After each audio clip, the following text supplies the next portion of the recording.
Okay, welcome back, everyone. Thanks for joining me.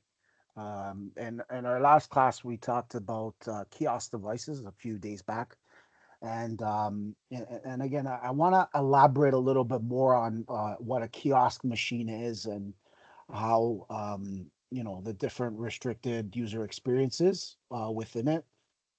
So when we look at specific things, we look at the kiosk experience overall, which Windows offers for public and specialized use. And then we look at the restricted user experience, making sure you choose the right experience for what and so forth, right? So understand the different access, right? In our last class, we briefly talked about installing, the Edge browser in our Intune platform using Ubuntu 22 version 22 as per Microsoft documentation. We've upgraded that to Pro. We also talked about again, um, you know, the three different types of file permissions in Linux, your read, write, and execute, your RWX, and what those permissions are, understanding those different permissions and how they work. In Windows, there's something called attributes, so we use attributes in Windows. I'm not going to touch too much on that, but again, similar to that, understand the code and how that works, what each line or D or I indicates. So if you see an L, it indicates an L. If you see a D, it indicates directory. Uh, you know, and if you see a dash, it indicates a file, right? So understand that your RWX files, so you got your 421, so that would be 744. So that's the code. RWX R dash dash R dash dash, right? So R is equal to 4, right? And that's our read. Write is 2, execute, right? Or no permission, right? We have that as well too, right? So when we look at the different permission numbers, there's 7 numbers all total. So these are the dash dash dash is 0. If you're transferring dash RWX and dashes into numbers, right? So you have 1, 2, 3, 4, 5, 6, 7, right? There's 3 types of permissions. You have your owners, your groups, and your all users. Again, simple, understand that as well too, because in the Linux and Ubuntu environment and Red Hat environment, you'll see this add a lot. Like you have your add and remove, your plus and your minus, right? So in this case, cmod permission for +755 means that we can do anything to the file or directory, right? So we're adding, and other users can read and execute it, but not alter it, right? So this is an example. This is an example, right? Example that is suitable for programs and directories that that uh, that we may want want to make publicly available, right? So understand that as well too. Um, right. So we talked about the RWX. So in our last class, again, enrollments, know about the enrollments for a Linux desktop device in Microsoft Intune. We tested that. We also validated the Ubuntu one email. So when you get the email, you'll get something like this, right, with a hello, welcome, and then you need to sign in. Again, you can get your free Ubuntu Pro subscription. Create one if you haven't. It's very important. There's requirements involved for the 2204, right? And that's our Jammy-Fish version. I've seen a lot of people use that for kiosks. So, understand the different versions. And again, this was just released.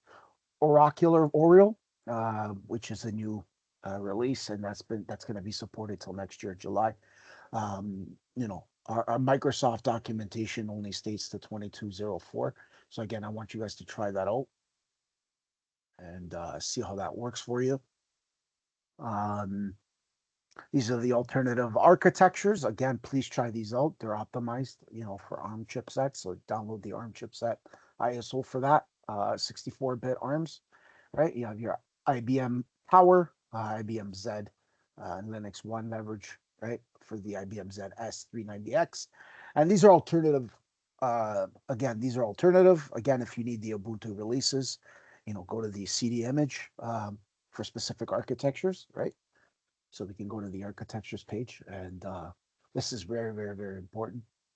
This will have all the architectures that we need for you um, when we're trying to download something, right? Okay. So again, follow that video if you want to know a little bit more. We I tried to re uh, configure the.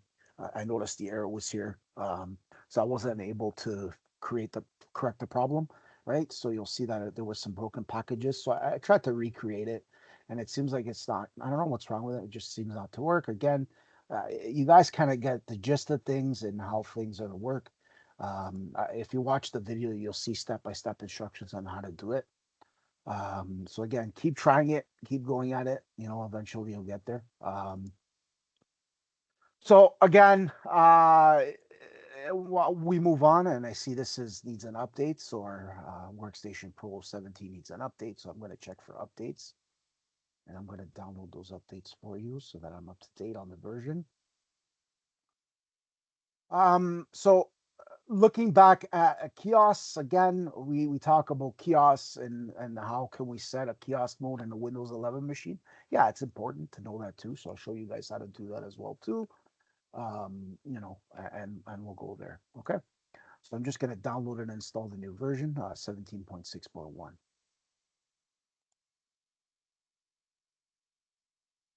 Um,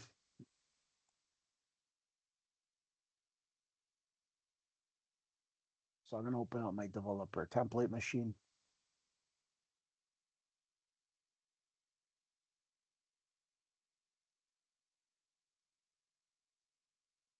And I'm gonna wait for this to finish. I don't want to, use up too much memory. I think I give it 8 GB. So I'm gonna increase. I want to increase it a little bit more. I'll give it. Um, let's get my calculator out. So I want 12 at least for this one, just because I know I'm going to use a lot, and I've got these specific applications in here um, within my machine. Um, so I will be doing a lot of work. So I just want to add a little bit more. It's a heavy machine, right? So if you're not using it, make sure that um, you know, you're, when we talk about, uh, when we talk about the architecture again here and the design aspect of things, I want you guys to kind of understand, like, okay, we have our um, environments here. I have my environments here, and I have my two virtual machines within here, right? I have my two virtual machines here. All right, one's a template and one's a, a Windows 11 machine, right? So think about it this way, right? You're kind of understanding how things are, um, right? You have your local physical disks, right, that are within these machines, right? And you also have your virtual disks within here as well too, right? So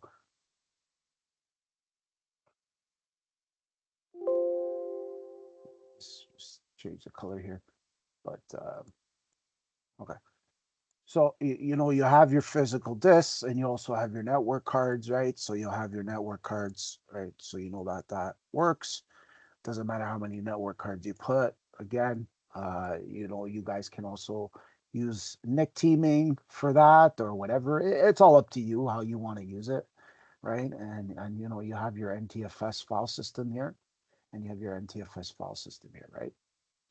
So Uh, and again, when we talk about, virtual machines, we have, oh, let's put that back there. Let's get that there. So when we talk about virtual machines, right, you have your vDisks, right, and your vDisks, right, and you also have your your vNix, right, your VMNix, right,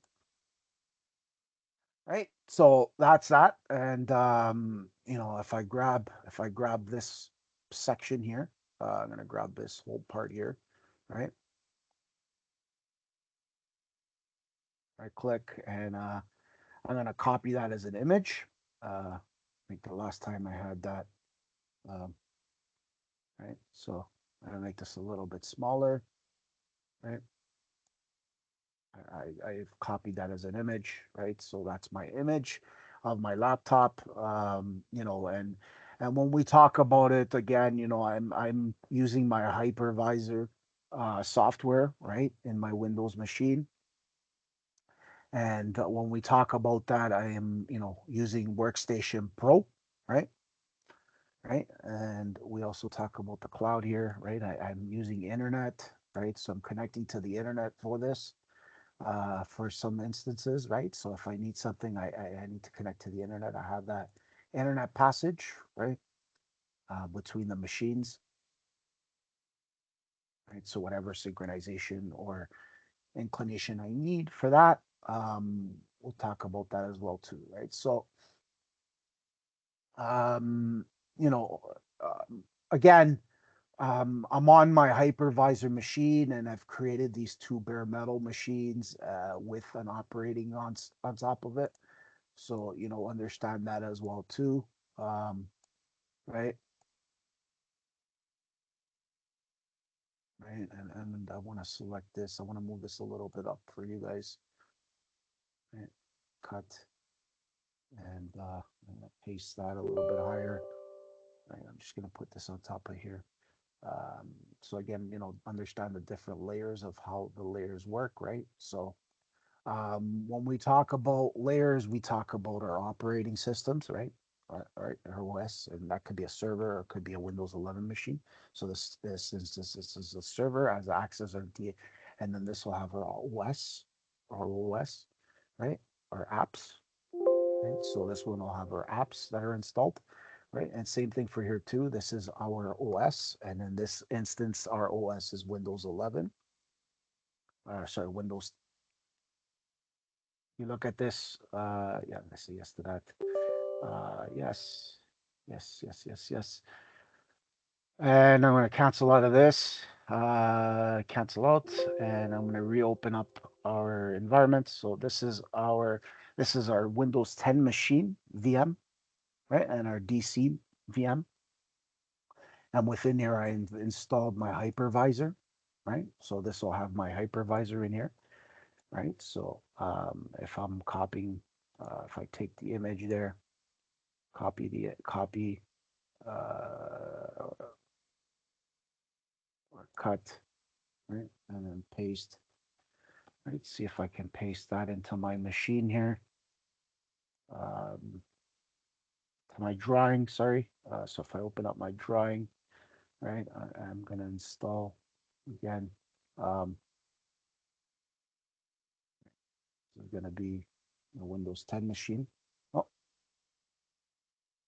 so I'm going to go back to my drawing board here, and I'm going to copy as an image. Looks like it didn't take it. So I'm going to go back to my image here, and I'm going to paste.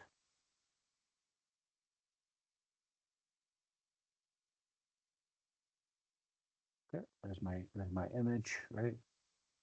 I'm gonna make this a little bit small, so you guys understand, right? So this is my application, right? My hypervisor. So that's gonna be my hypervisor, right? So that'll be my application hypervisor. Just so you guys understand what I'm doing here, so you're not confused. This is sort of acts like our nested environment. So I'm nesting this within an OS just to kind of show you, you know, how it works. I don't care how you do it. I just want you guys to build it similarly. It seems complicating, but again, I'm just building it to kind of build a machine and install these operating systems, right? So I don't care how you do it, you just do it, right? So within here, I've built this machine, and within here, I've installed my thing, and I'm going to build these machines on top of that, right? So this is a Windows 10 machine, right? I don't care how you do it, you just, you know, as long as it gets done. And again, this is my OS, and then my OS here is Windows 11. So this is going to be Windows 11, 1124H2. So this is the new version for that. So I'm going to copy that whole thing, right? And I'm going to paste that here. So think about it there. This is our developer machine. So this will sort of be like our developer machine. I don't care, right? It's just as long as it's a machine, it does what it needs to do, right? So we've installed our operating system, and on top of that, we're installing our apps or our hypervisors, right? So think about that for a second there and how that works, right? So, and this could be our internet, right? This is our internet, right? Um, so understand that as well too. Okay, so I kind of understand now how this is all working, how the design aspect works. I'm just going to grab my red pen or my annotate. So again, I'm annotating here. 1 second. So I'm logging into my Hyper-V environment, right? Uh, you know,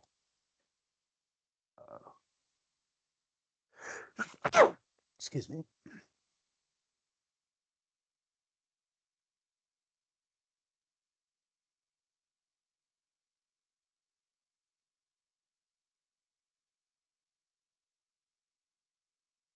I'm going to stop annotating here. I don't want to annotate no more because I'm just going to grab my pen. So, so again, my apologies, guys. There. I wanted to show you guys the actual way how this design works, right? So you kind of understand how that works.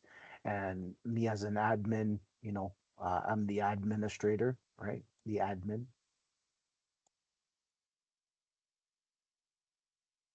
Excuse my spelling, guys.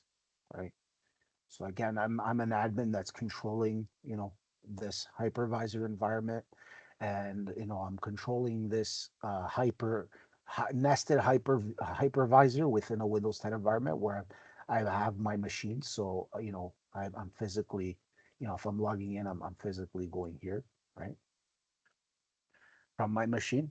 Um, just so that you guys kind of understand what I'm doing and you're not lost in that aspect of it, right? Just remember again when we talk about physical disk, right? We have our physical disks, 5 disks, right?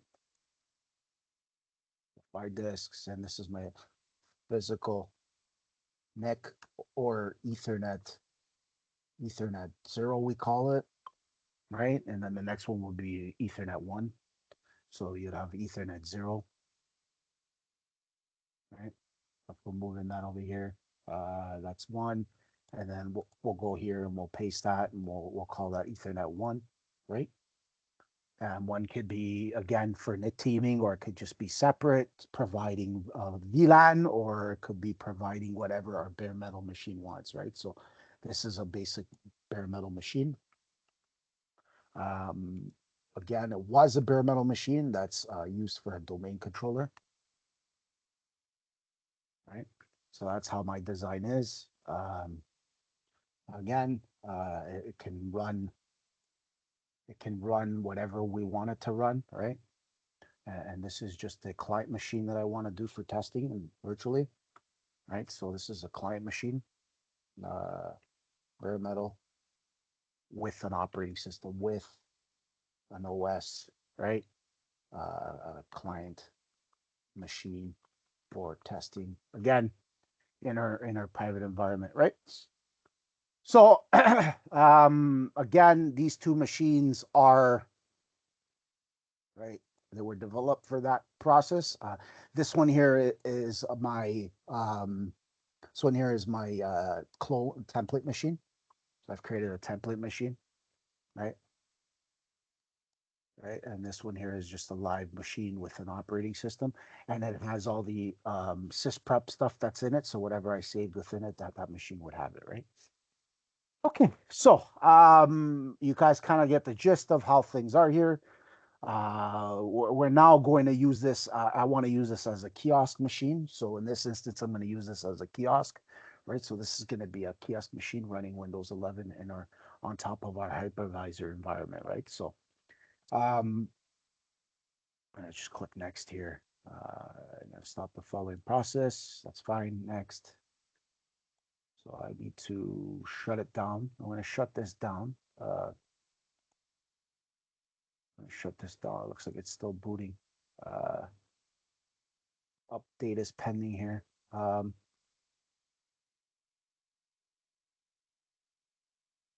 Give me 1 second. Close that. No. Next. Okay, so I need to stop the process. Okay. Okay. No problem. Which I did. The machine's off. That's fine. Close that. Let's try it now again. There we go. So I'm going to reopen up the new version that I've updated. So we're going to talk about that.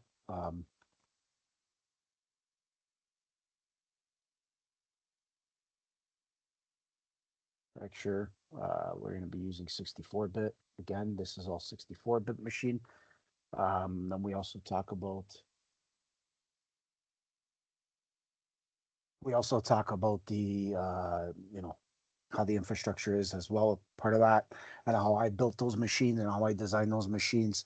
We also talk about updating our VMware Workstation Pro, right? 17. So I've updated that. And then we also talked about the kiosk machines using Ubuntu, right? Ubuntu. And then within those kiosk machines, we talked about the different CMOD permissions, right? Read, write, and execute, right? What that is, um, you know, attributes, right? Stuff like that. And then the plus or minus, right? We also talked about plus or minus, right? So that's also important to understand what that meant in the Ubuntu state of things, and you know, understand how that works. All right. And then we are going to talk about now kiosks, right? So we're going to talk about the kiosks.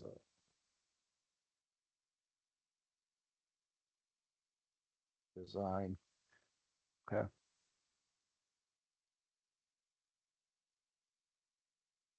Okay. Pretty straightforward, pretty easy, guys. We're going to talk a little bit about, again, what a kiosk is. Right? When we talk about what is a kiosk, right? We look at a bunch of things, right? Especially what it could be used for and what the modes are for that and why and how it could be used. For a Windows kiosk mode in a Windows environment. So this is going to be in Windows environment, right? Um, we look on setting up the kiosk mode, and then this part we're gonna be setting it up in a Windows 11 environment, right? And we're gonna be using the 24H2 version, right? That's our build. That's the build that we're gonna be using. Build. Uh, okay. When we transform Windows 11 devices, we can dedicate and restrict those environments, right?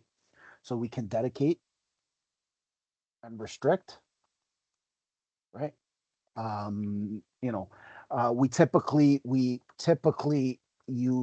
typically use kiosks uh, for for um, for public settings, right? Public setting where it's public facing, right? So when we talk about that again, there's the different types of modes that we also talk about, right? We're also talking about two different modes within kiosks, right? So you have to understand those two different modes and what those two different modes are. So we call it a single app kiosk mode, right? And then we have a multi app kiosk mode.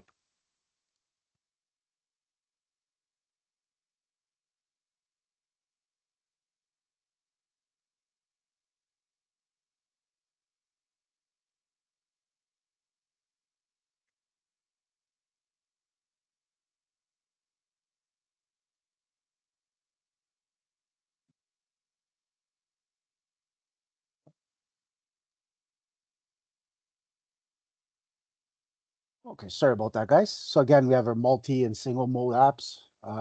So understand that difference there. And again, Microsoft documentation references those two as single mode and multi-mode app. So, for example, in a single mode, the Windows 11 device could be configured to sign in automatically and just launch one app in full screen mode, right? So using that restricted user account or service account, that won't let anyone access the desktop, and that's in single app mode, right? So we try to switch to different apps or change. Uh, you know, that's the whole focus on that mode itself. And then we also talk about so a single mode, you could say is just lets a restricted user account or service account, right? So you can create a service account, and we're going to show you how to create a local service account, or domain type service account that won't let um, you know anyone uh, in the outside world, basically world, access that desktop. Okay. It'll also switch. We can also switch. We can also switch um, to a different app or make changes to any of the file systems or system settings, right?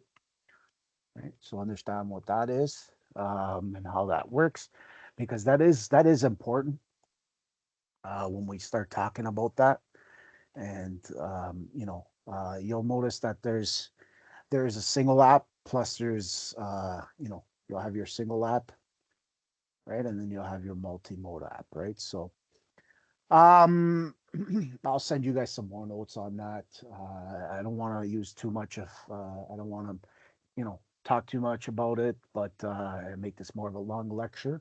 I want to get to the fun parts, as I want to cut this down into a little bit. So understand that the different modes and how those modes are used, right? Because that is important um, when you're making that decision. Okay.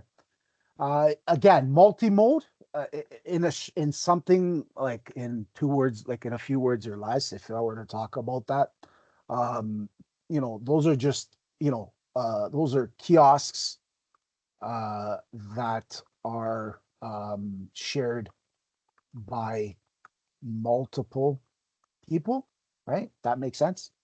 Those are when it's appropriate for the devices that are shared. So even if you have shared devices where you have um multiple machines, right?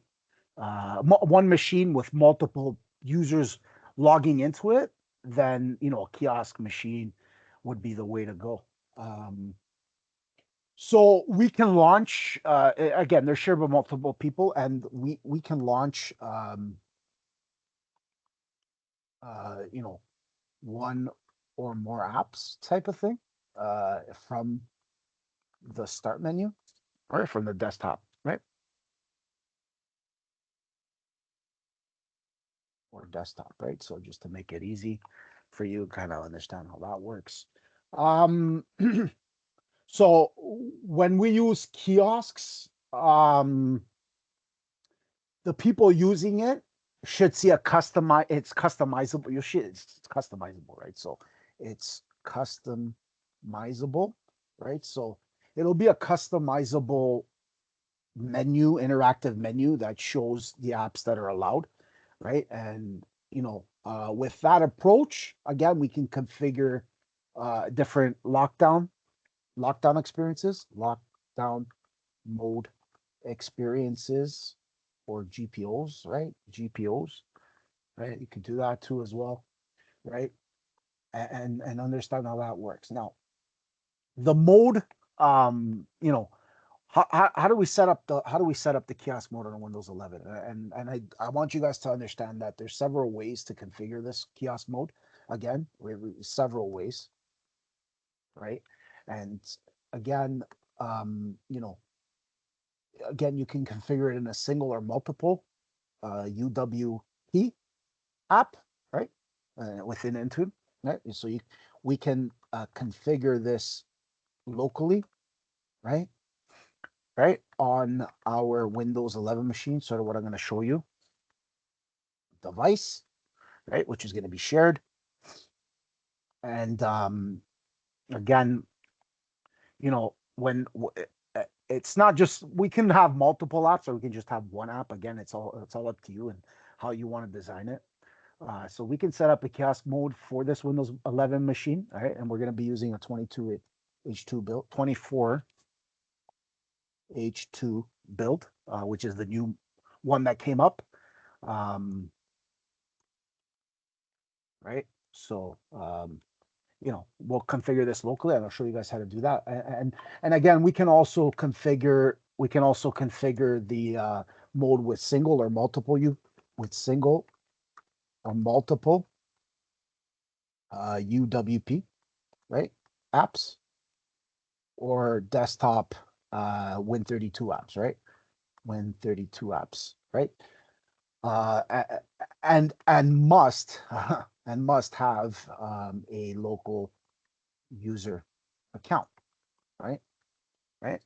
Um, it can also have a AD user account, right? Right. So kind of understand the term between Azure Active Directory, um, Azure Active Directory, and then you have your different. So I'll show you guys the different accounts when you're within Intune. So I'll show you guys that in a second. Delete that. So let's go back to our compatibility setup. Installer detected the host. Enabled to run the Pro on hosts with Hyper-V. Okay, so let's do that as well. I'll click next. And yes, next. I don't want the experience. Yes, I want product up notch. I'm just going to leave it as is. I don't really need it right now. I just want to leave it on my desktop. I'm going to leave it on my desktop and upgrade that machine. Okay, so if we're going back to our Intune aspect of it, so if I go back to Intune, all right, to.microsoft.com, and I want to show you what I mean by Azure user accounts and Azure AD accounts, and the different methods that are there for Azure Active Directory, right? So when we're talking about that, right, I'm going to enter in my oh, so right.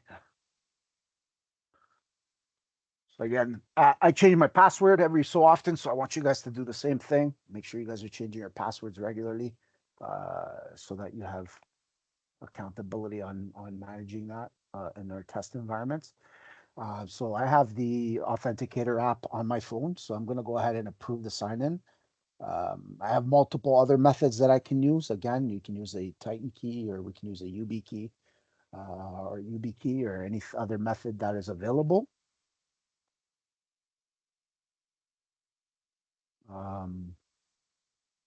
I don't want to use that. So give me 1 second.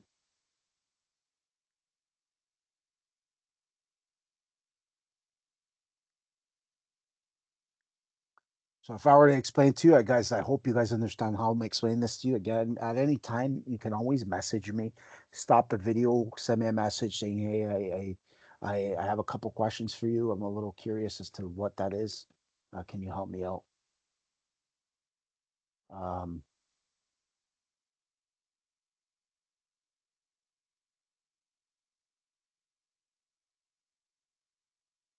so that's done. I'm gonna click finish. So I should have these virtual machines in my um, test environment, right? And I'm gonna open my machines. Hopefully, I have my two machines here. So I'm gonna open up my machine.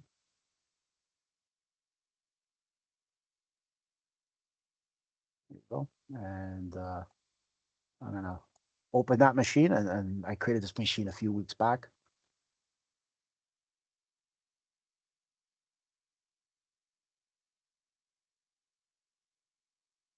So a kiosk machine could be anything, and again, um, okay. So I'm gonna run this machine, and uh, let's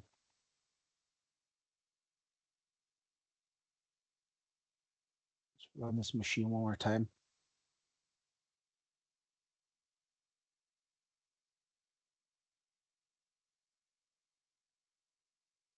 It talks about side channels. Okay. We'll be turning on. Okay, that's fine. I'm okay with that. Um,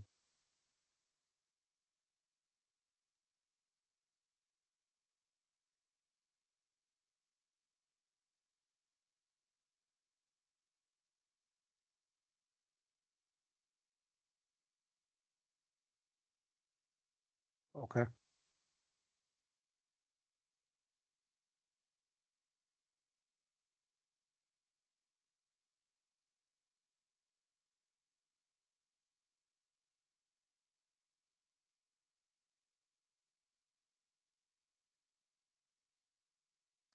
So let's see if we can disable the side mitigations. Well, I'm not sure why it's doing that to me, but it's fine.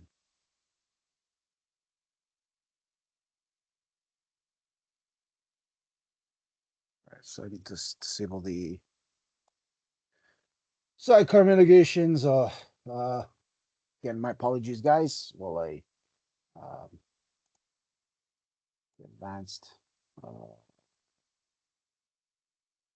sidecar mitigations. Okay. I don't think I disabled it. I'm positive that I didn't.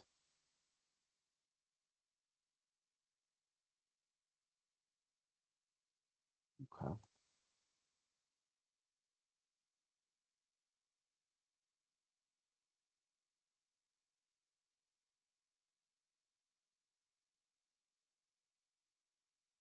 Oh, the VBS. Oh, okay. I think I know what's going on here.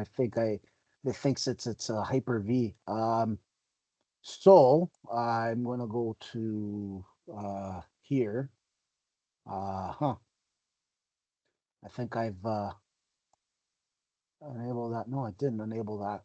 Uh,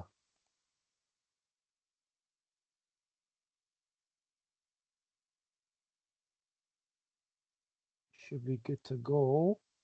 Really weird. Okay, interesting. So I'm gonna go ahead and delete. Go to our users page here, documents.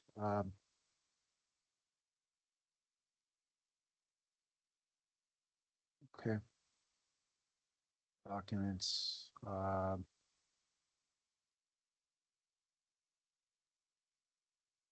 Um, this is in my Z drive. Okay, so then I would have to go here. Open this up. It's PC Z drive. Uh, yeah.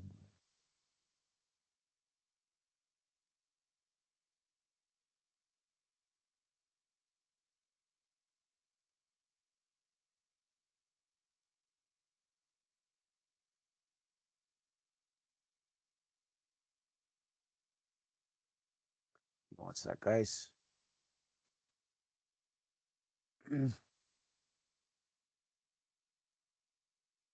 Okay, so let's go back one. Um, so this one here, um, this one is their clone machines.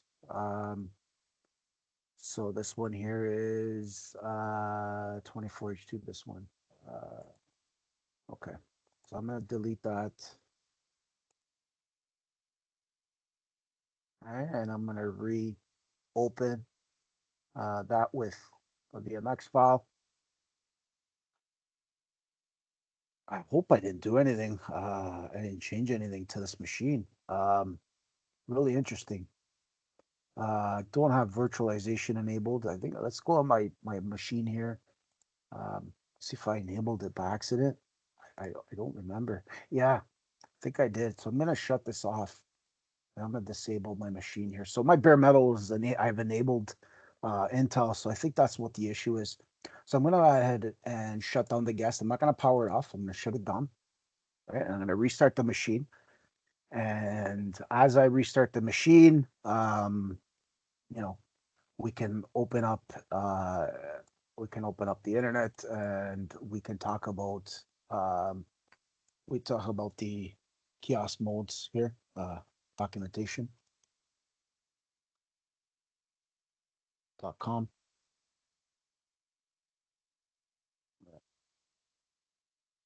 .com. So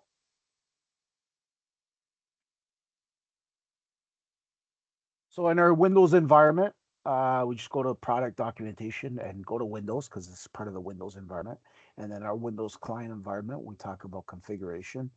And when we talk about configuration, we talk about kiosks. All right. So our kiosk documentation is here. Um, make this a little bit smaller, right? So if you guys want to, if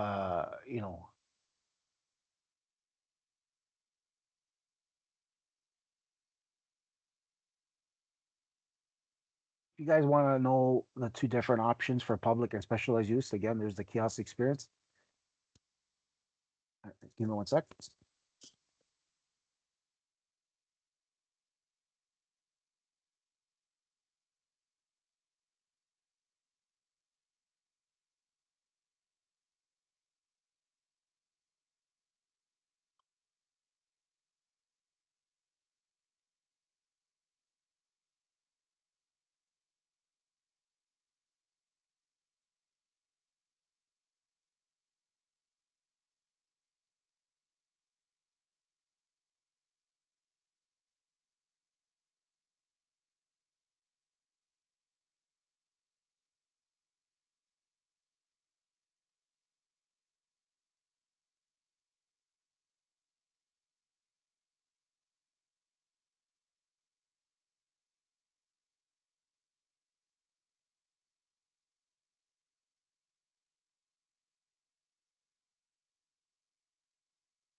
All right, welcome back.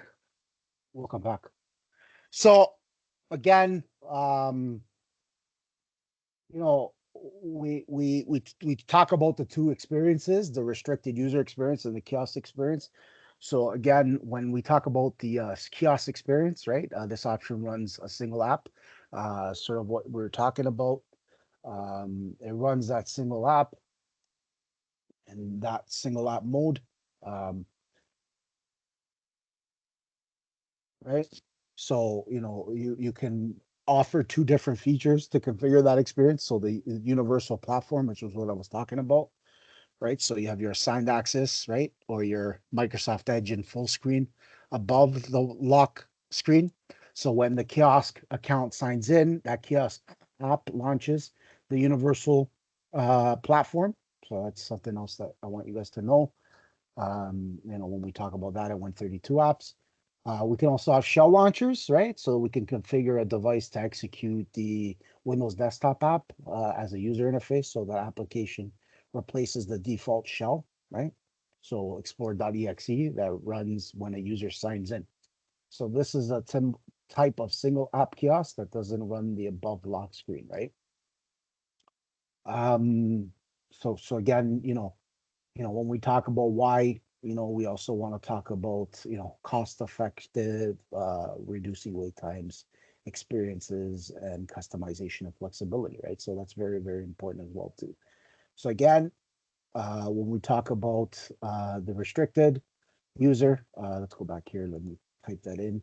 So you guys, I know we spoke about this already. So when we talk about uh, UWP, down here in the next pointer, right? Oh, universal Windows platform,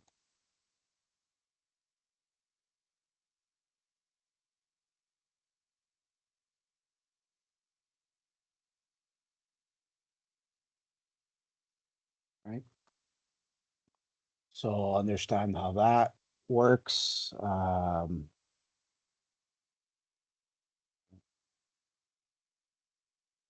So with a single or multiple universal Windows platform or desktop or Win32 apps, you know, must have a local user account, right? So just ensure that you understand that as well too and how that works.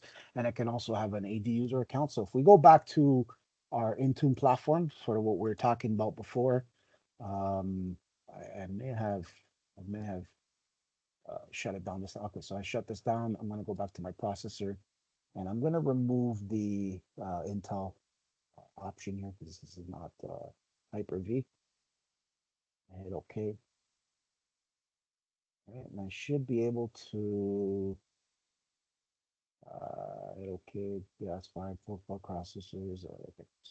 Hit okay and just hit start now. I'll start the machine. So when we talk about when we talk about you know uh, the different uh, when we talk about you know um, Intune, intune.microsoft.com. I'm going to sign in again. My apologies, guys. I may have selected that through the process of changing it.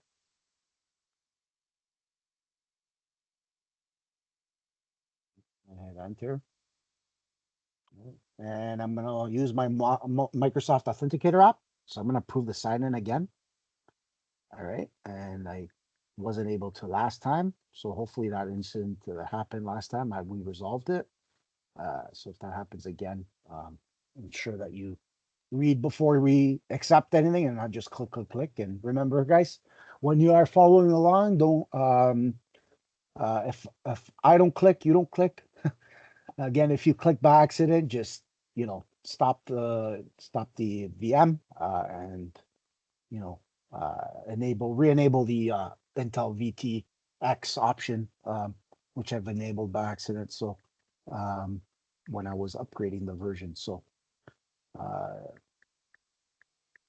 remember, troubleshooters, market needs troubleshooters. So becoming a troubleshooter and doing what we do, working together and, you know, making sure that you get the right information helps, especially when you're talking about that. So if I go to devices and I want to start talking about the different methods and, you know, within a local user account or an AD account. And when we look at our Entra ID accounts, our devices, right, in this case, it would be a device. And I'm going to go to all devices. right? So, for example, we have her registered and joined, right? So our Microsoft Entra joined and our Microsoft Entra register, right? So when we're registering and joining machines to the domain, we either register or we join it. If you do see a registration, that means, and again, servers should not be part of here. So again, I want to delete them or disable them for now. I want to delete them. This is just an example. I'll disable both machines. Okay. Yeah. So no, I'll disable those machines because I don't need it. There's a few machines I need to disable. Okay, so when we talk about device, when we talk about registration and we talk about joint, those are two. Let's see, yes. Okay. So when we talk about the different joint types and registration types, and the different MDM solutions that we have, we seem to remember, um, you know, we seem to have to understand the differences between the joint types. So when a machine is intra registered versus intra joined, intra joined means that you're just going to the settings here, right? You go to the settings, right? And you're going to the home page here, right? You're going to the accounts, right? And you're going to our access worker school account. So in this case, we're going to be joining our devices through Entra ID. So in order for you to do that, you need to sign in and connect to that. So you would connect to the machine with your username and password, and Microsoft Entra join the machine, right? So you can join this device to Microsoft Entra ID, or we can register the device, right? Or we can join this device to the local Active Directory domain, which would then in turn be a hybrid machine once we've, succeeded both options, right? So when we look at join the register, in this case, these machines, you have your joined and your registered. So you have your registered. Registered usually means that it's a device. It needs to be a device, sort of like your phone, your iPad, your Android device, a Linux device, a Kiosk device. So those are basically what you want when you're selecting the worker school account options. We also have our joint devices, right? So our joint devices are, again, either um, you know hybrid or co-managed, sort of like this machine here is co-managed, or they could be just a regular Windows machine that's joined to the domain. I'm sorry, that's Entra joined. So in order for this to be Entra joined, you need to know what the differences are and why you're doing what you're doing. Okay, so that's what that means. So that's what that aspect is. So again, when we have a local user account, you know, we have to understand the different ways to configure the kiosk mode with and with a local user account, or if we would use an AD user account or an Azure AD user account, Enter ID. So it's either registered or joint, right? We also need to know that, we have to understand the methods that we would need and what we would need it, right? So again, knowing those different methods, yeah. So Microsoft did come up with some great documentation here. Like, give me 1 second. I'll see if I can load that for us. Second, I want to load this for us here. Okay. All right. Okay. And I'm going to refresh. Oh, open and close. So hopefully, okay.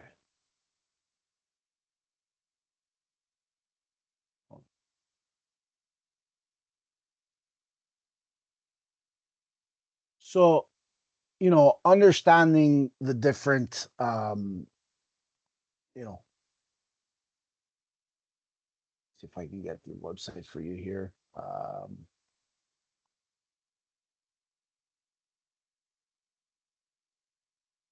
Hang on, guys. I'm gonna send this. I want to take this image here and send it to you guys so that you guys know what this is. So give me 1 second while I do that for you. I want you guys to see this, and I want you guys to know where we got this information from, especially copy image, and I'm going to put this in my slides, and I'm going to bring it over to you. So I'm going to bring this over to you here. Right. 1 second. I will bring this over to you guys just so that you know where it is.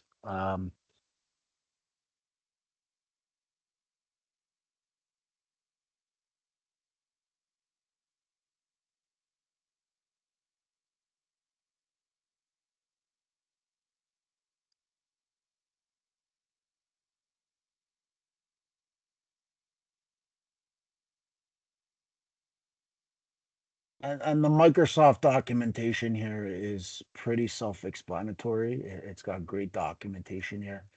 You know, how to set it up and what features you can download with the Edge table channel, right? And how we can set up those methods and you know how the kiosks are going to be used and you know the internal websites that we need for this to work. Um, so when we're deploying this kiosk and configuring you know this machine to be for that, then we can use that information too, right? So give me 1 second. I'm just gonna uh, I will need to. It's not copying. Okay, so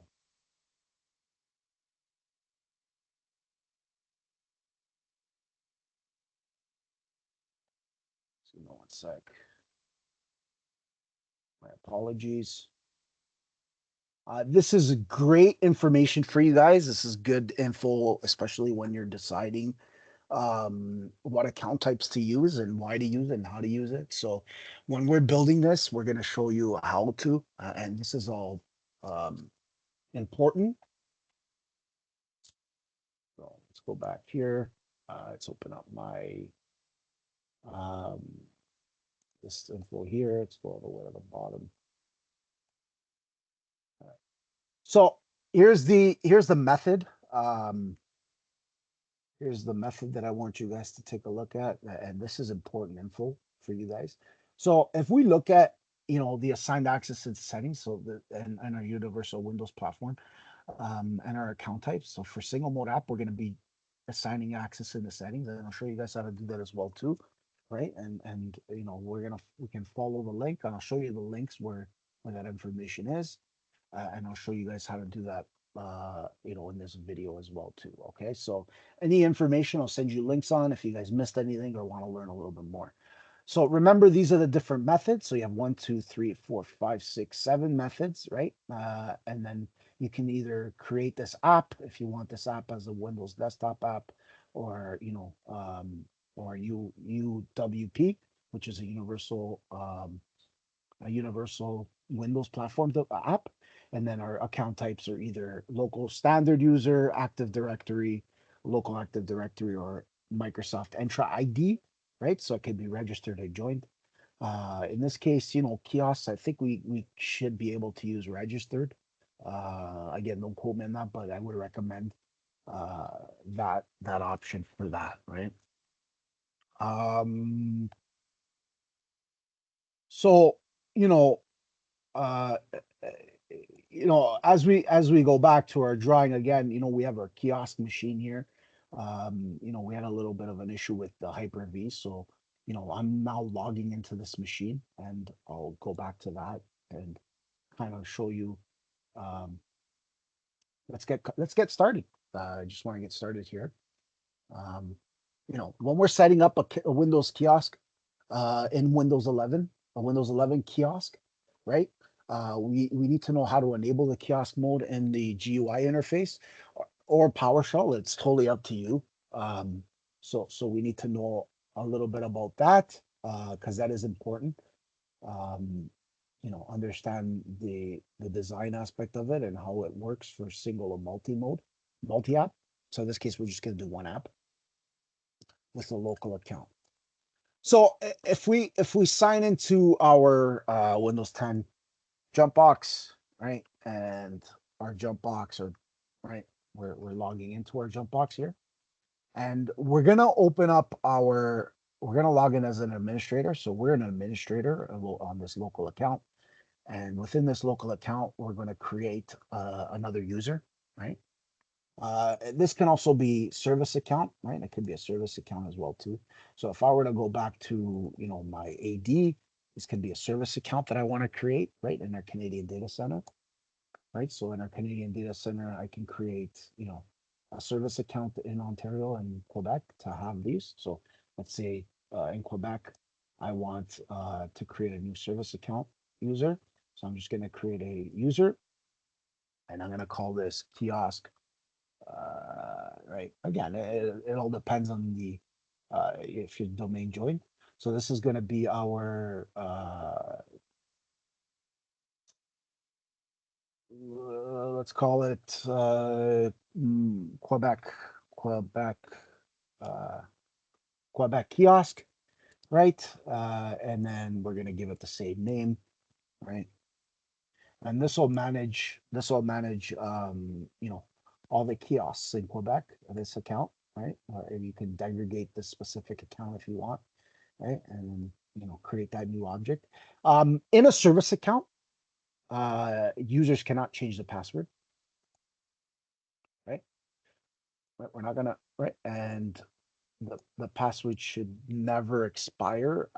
I tend to differ on that. Again, it all depends on the rules and regulation your company has, but I would recommend that the user cannot change the password, but admins can, right? So we also have our key pass here in case we need to enter in that information later on, right? So we would enter in that information into our key pass or notepad or notepad plus plus, and are in your phone, wherever you guys want to feel safe doing that, right?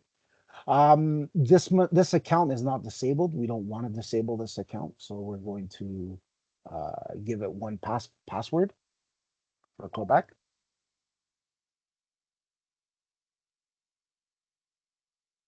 right? And same thing for this. So our Quebec users service account, uh, Quebec kiosk, uh, will have our. So this will sort of be like a user account for that. And then we can add, again, we can reset the password here. We can change the properties here. For example, it could be a member of something. It could be a domain user, right? It can also be a, you know, whatever you want to give it, whatever options you want to give that. So for example, this built-in groups or security principles, we would add that to that as well too. So we can find that now, and this one could be, let's say this one's part of the administrators group or the domain admins, right? If we want this domain, right? Or it could just be a domain user, right? So this is a domain user account, domain guest, whatever you want it to do, right? This domain admin is designated to, let's see, what's the properties on this? Let me see what the properties are on the domain user. Second, I have to take a look at the built-in apps here. So, sorry, users here. So the domain admins is a designated administrator of the domain. Then we have our domain users, right? So these are all domain users, right? And then we have domain computers. So this domain computer would be all workstations and servers that are joined to the domain. So it would also be part of that as well too. So it'd be a domain joined computer, right? With the different accounts that are needed. So this is part of the domain joint, so that's good. So that's that. So that's going to be our service account.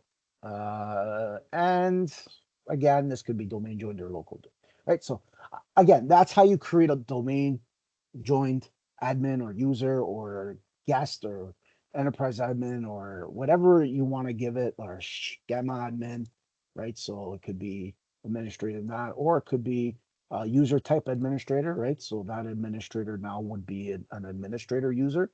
So if we're going to that, that would be an administrator, right? So we would be able to add that account.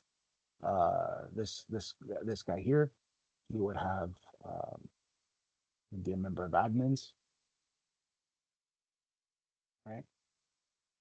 For now, just so that we have that, right? And you know, they would be able to do what we needed to do. Uh, Properties again, you know, make sure you have all this, you know, set up, you know, and secure as possible. So, you know, you don't want to give it too much permissions, right? So, again, this could be just a local user account where we log in and administer that. And I'm going to click OK. And even in the attributes, again, if I want to go in the attributes, I can, you know, display the different attributes. And I think we talked about that as well, too, with our CN, our CO, you know, our department, our, you know, um, different attributes that are here, too. Please feel free to do that and make those changes as necessary. So, for example, our Montreal kiosk machine. And then in Ontario too, I also want to create a kiosk machine, right? And I will go ahead and set those permissions here for the kiosk machine. So this will be a user, right? And this will be our Ontario kiosks, right? Ontario kiosks.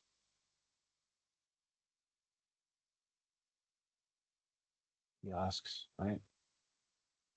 Right. So that's our account for that. That'll be a service account. We don't want to change the password.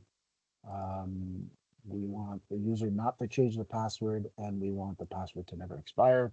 Again, all depends on your group policies and what you have. We don't really need that. Again, just ensure that that is there in case of, right? Just to kind of quickly show you, right? So I'm going to give it a password.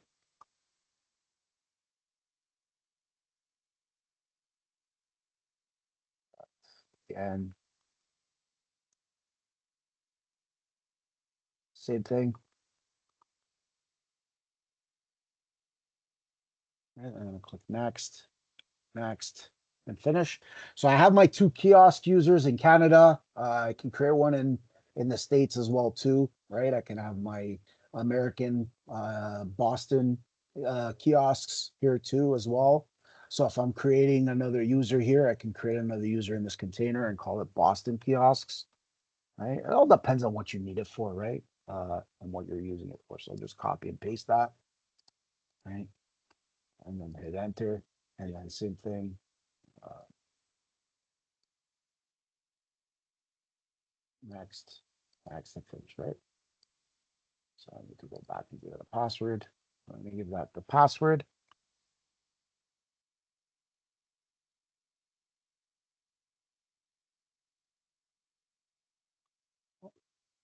To make sure that it's similar.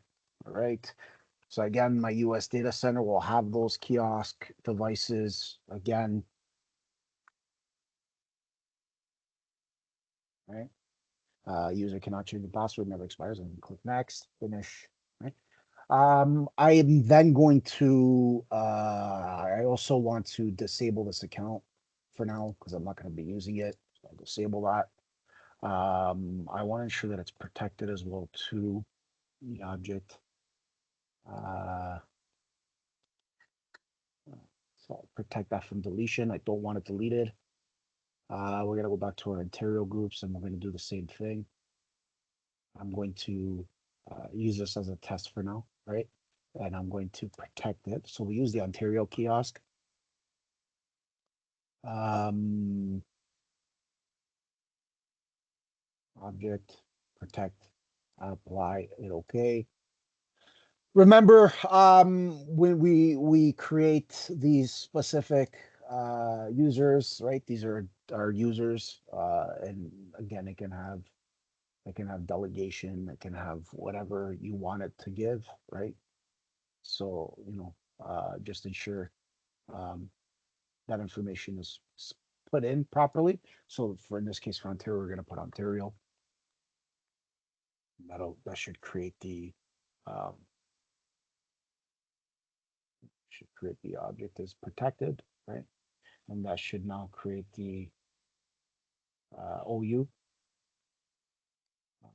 right? And it should now give it the it says the ST value, which gave it there, and filter to show only writable values, right? So again, that'll have a OU and ST values there, right? Um, okay, so I don't need these users, so I'm going to disable these accounts. This user, and then we'll have our put a couple users in there. So we'll grab the users from here. We'll grab a few users here, and I don't know. We'll just grab a bunch of users. I don't care. Um, uh,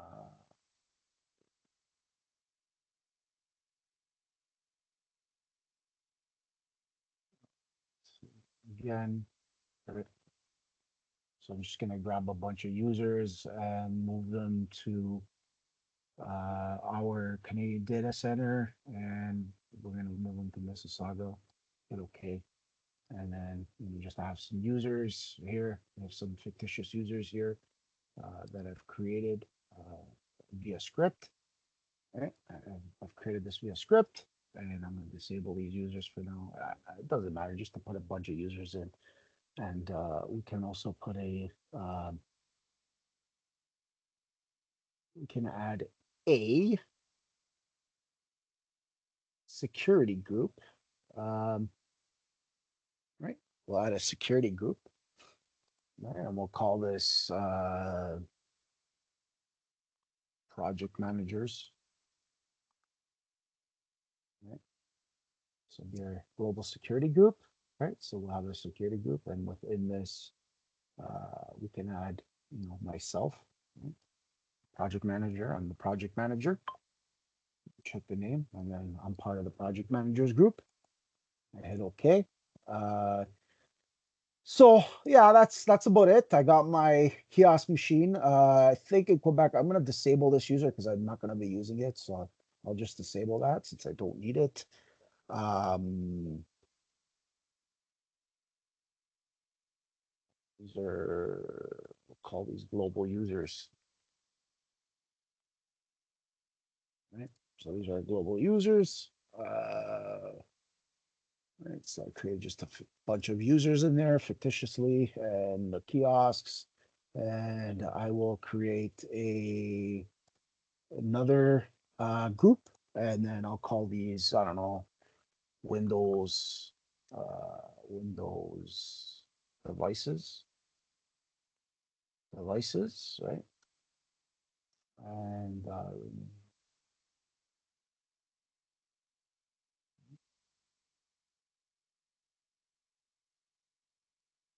And again, if we go here, we can, you know, add a member within here.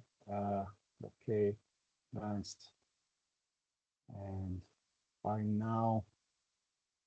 So I should be able to add, um,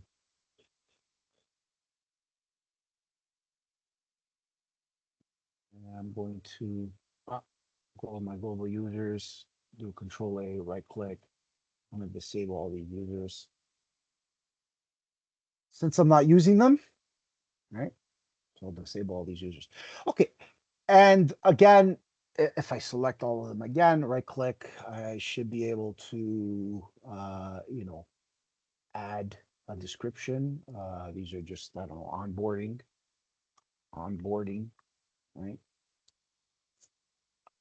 Um, right? Change the UPN suffix if we want. If we had one, we can add that too. Um, again, count expiry, and then these are just provinces that we can actually put into. and the different user profiles here. So you can put the different user profiles, right? So in this case, we could do that and give it the local path or give it the connection to that path, right? I'm not going to do that now. Manager is me, for example. I'm the manager,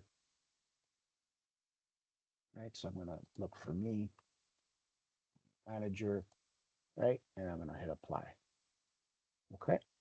So that's how you do that.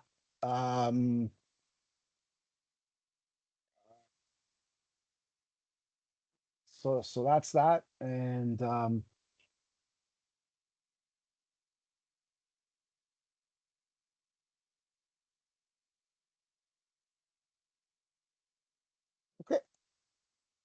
All right. So that's enough of that. So let's go back to our machine. Here's our jump box here. And I'm not going to open up the Workstation Pro, and hopefully this works. And I'll show you guys how to scroll and set up the kiosk options, right, within here. So let's go back to our home and open the machine. Just going to double click on this, resume.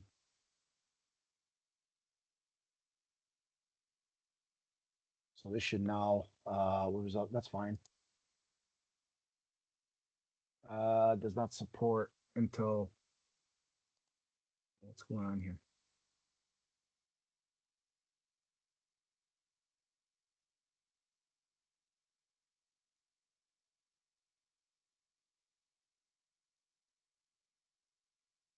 I think I'm confused. I told it to, okay. And if I go to this machine here, I shouldn't have it installed.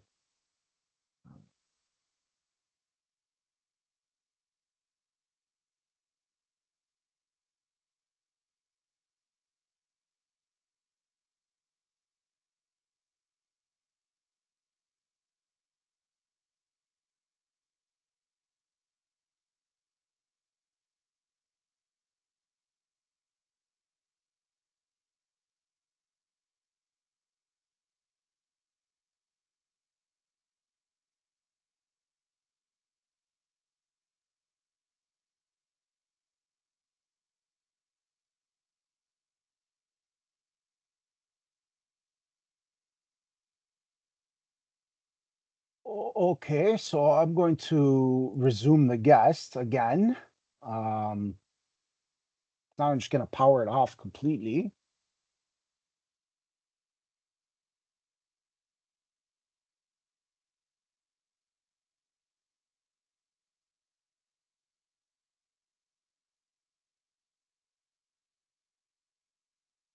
So we need to add this enable the configuration machine. Okay, so that's fine. Um, Give me 1 second. Not sure why it's telling me to do that, but that's fine. So I'll have to go to the file itself here. Edit. Uh,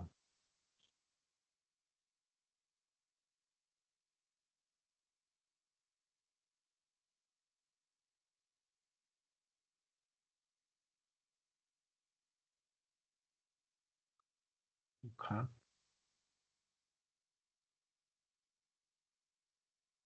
And then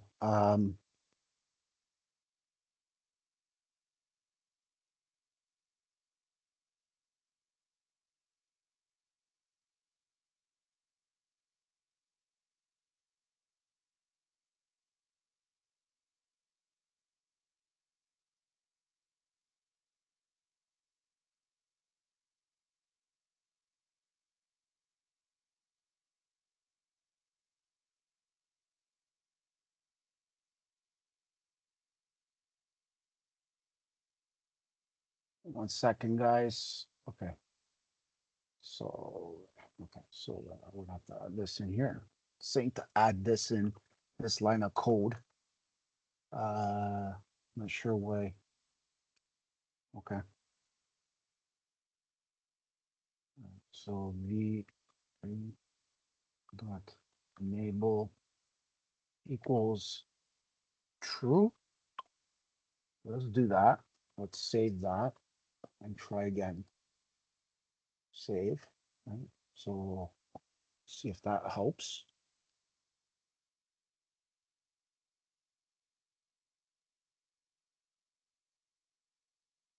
See, it says that it's suspended. So if I resume this machine, it should work.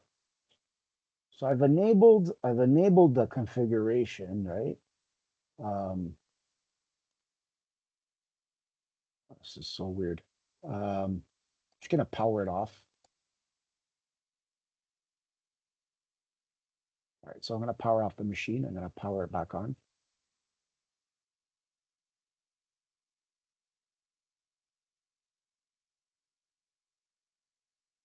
Does not support.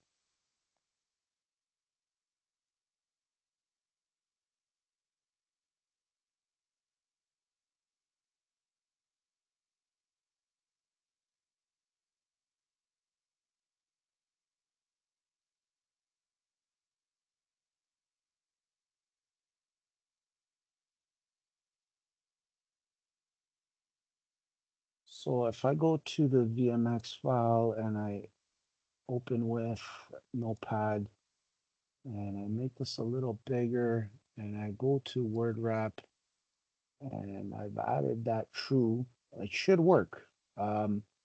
If I go to the settings here, um, and I'm looking at the monitors here, all right,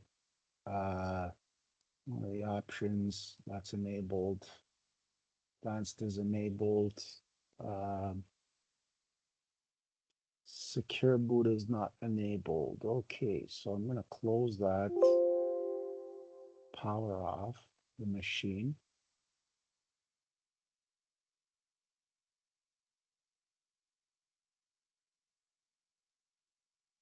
I'm going to power back on the machine.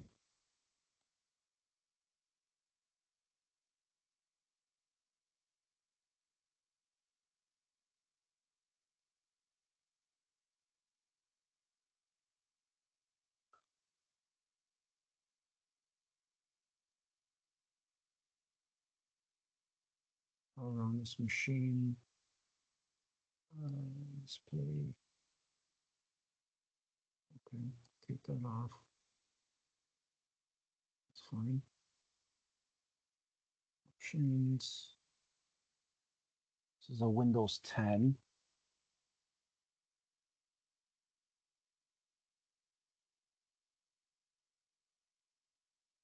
So let's turn this machine on.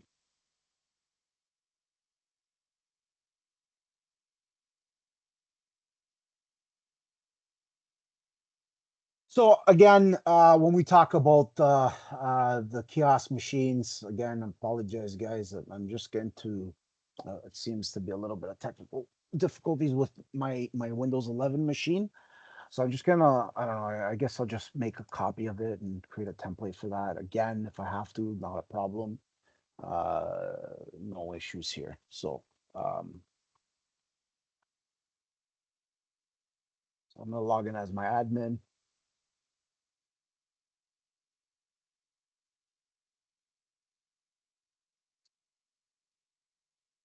So once I've logged in to my Windows 10 machine, I'm going to open my Workstation Pro, right? And I'm going to try one more time. Hopefully, um, we're able to resolve this issue.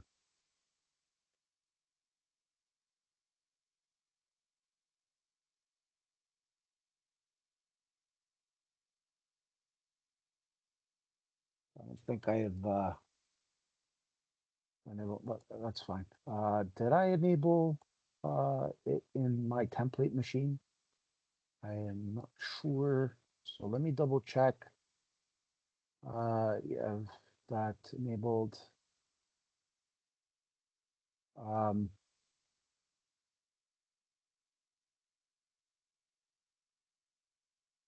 didn't enable it here. So I'm going to, okay, so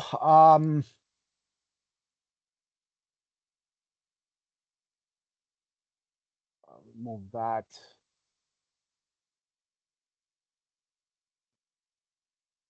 Okay. So let's try again. Let's create another template. Okay, so I'm going to go to snapshot here, which I did already. And I'm going to go to manage, and I'm going to clone the machine. I'm going to create another clone out of this.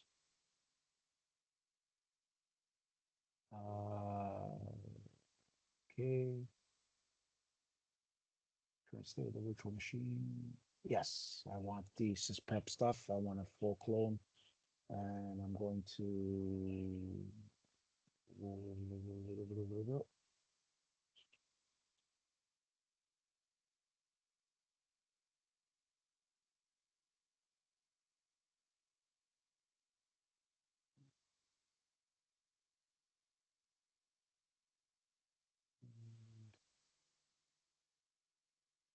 so this is going to be called clone, and then today's date, right? So today's date is the 19th. Created that. I'm going to create the template machine that I created, right? And again, this is going to be, let's just rename it to not clone, but I'll call it Windows Dev C Dev um, Windows 11, and then our Canadian data center templates is Canadian data center. And this is going to be dash 2, right? This will be our dash second machine here. If I keep it, I can also keep it the same as I have here, but I'm just gonna start with our developer machines as developer Win 11, and then the machine numbers, right? So it can be it can be Windows Win Dev window Win VM 001. So that'll kind of be our thing. I don't care. I can rename it whatever I want. I'm just gonna keep it as that, and then my next machine will be one, right? And then my next machine will be, so let's say if we have 10,000 devices, right? We'll call it 002, for example, right? So this is our second device. And I'm going to save it in this location. Uh, well, it's not going to be that location. It's going to be in my drive here, right? Okay, yeah. And then that'll be uh, this machine here. So that's gonna be, and I'm gonna finish, and it's gonna clone the machine. I'm just gonna scrap this machine altogether. It's just giving me problems. I don't want to spend too much time on this. We are at almost 2 hours. So again, we're almost done here.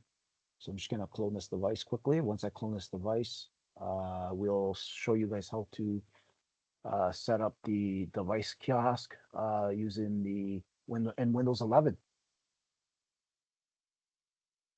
So we'll enable, configure, and disable the kiosk mode of Windows 11. So that's my goal, is to show you that. And shut that off. Drawing, I don't need to draw.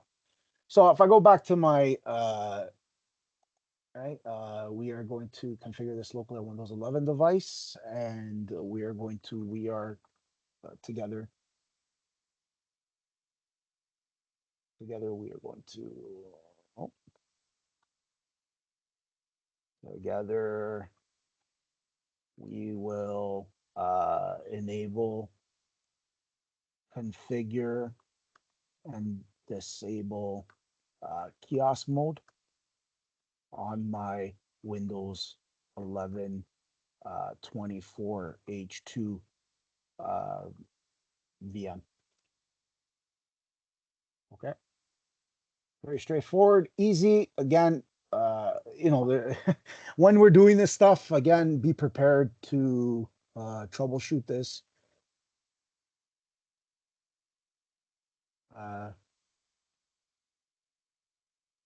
So I'm going to use I'm going to use a clone machine. Um,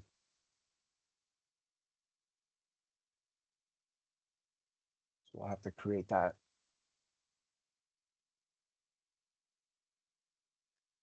As it's creating, we will, I'll minimize this machine here. I'll see if I can show the desktop. Uh, so if we're on a Windows 10 machine, for example, we have a Windows 10 and Windows 11, the kiosk machine, as we're waiting for this to clone, I'll show you what to do here. So if we're going to settings, right? We're going to click on accounts.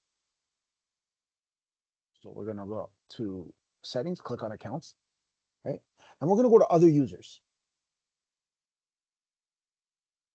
right? So on the right side. So when we click on the other users page on the right side, um, right, you'll see other users there, right? Um, so you'll also see the setup account. In Windows 11, you'll see it says other users, right? So you'll see this part here. And what we're gonna do is we're gonna set up a kiosk option, right, and get started, right? So we'll do that. We'll set up the kiosk uh, option, right, to get started, right? But in this case, we're just gonna do an assigned access here, right? So now that we're setting up the kiosk, we want to specify the name of account. So we're gonna get started, right? We want to specify the name of the account. So in this instance, I'm gonna go back to my AD, and we're gonna use Ontario kiosk, right? I'm going to rename, copy, right? And I should be able to uh, paste that here. Yeah. So I'll click next. Right. So once I specify the name, I'm going to choose a kiosk app. This is where, in this example, we're gonna use the Microsoft Edge app, right? We can use whatever app we want for our kiosk to be. So in this case, we're gonna use Microsoft Edge. We can use Notepad. We can use Photos. We can use whatever we want to create this kiosk to be. So in this case, we're gonna use uh, Microsoft Edge.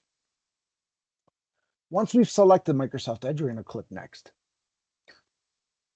You're going to also now want to select the how the kiosk will be used, right? So in this instance, we can either select it as a digital sign or interactive display. So our website will be full screen, or as a public browser. So Microsoft Edge will have limited features, right? Um, we can enter in the URL, right?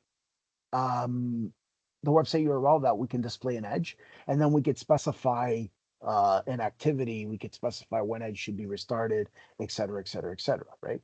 So in this instance, if we were to select a digital sign, right, we would click next, and this is where the site would be. So I'm gonna see if I can create two. So this digital sign TV would be, you know, a virtual game or a uh, virtual advertisement, right? So this will be our Ontario kiosk sign, kiosk, Ontario kiosk advertisements,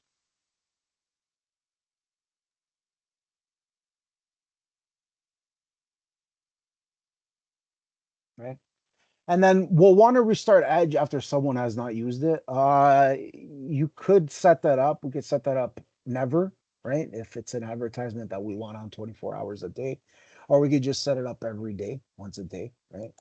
So we can do that and this will help us keep the data safe, right? When we're public browsing. So every day we'll do that. Again, you can choose that. You can select never, right? It's all up to you. Um, so I'll select 24 hours just so that I have that. And I'm going to select next. So I've now created this kiosk info. And again, I'll show you guys how to create a public browser too. We'll create a public browser. And in this instance, if we were to set up again, And then advanced settings, when the device crashes, don't show an error and automatically restart. Again, we could do that. Again, when the device crashes, don't show an error. I want to see the error. Configure power and sleep settings. Yeah, we could set the power and sleep settings on the device, so we can change that to 24 hours or never, right? Depending on the machine itself. It's plugged in, and we're still cloning here. Uh, we'll have to wait till that clones. And if we go back to our settings, go back to our settings here, and we go back to our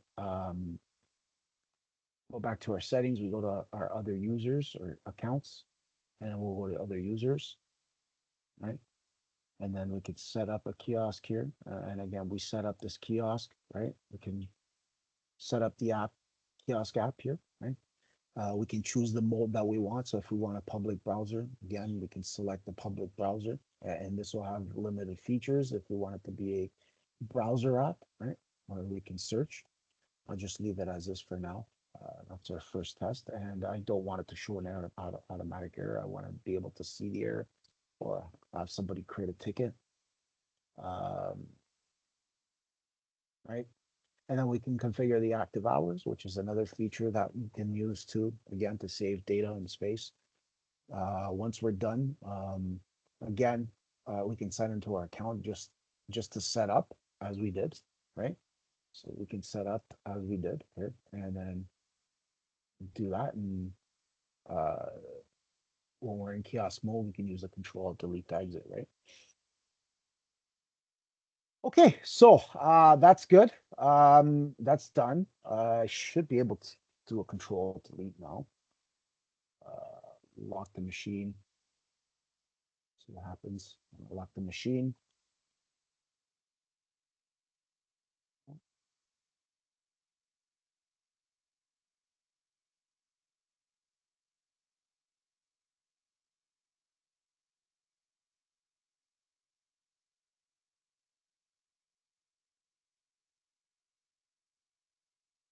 All right, so once that's done, again, this is still cloning.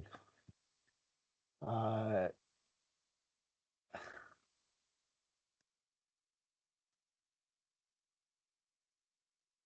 could have just created a new machine. So you can just create a new machine if you want, or take a clone. I just want to take a clone of the machine. That's okay. That's okay.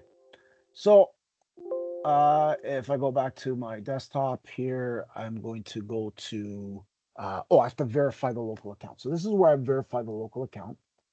So if I'm going to go to my here, where I need to verify.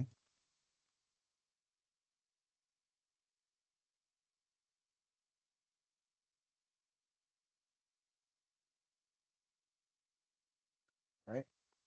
So we're going to open up our local users and groups, MMC, right? So I'm going to open up the mmc.exe.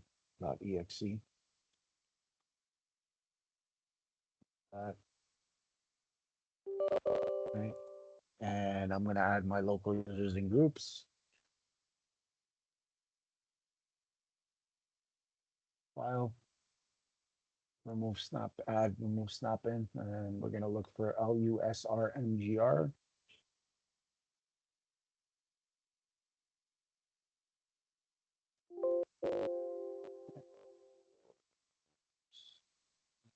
Right here, I'm going to add that, add finish, click on that, okay.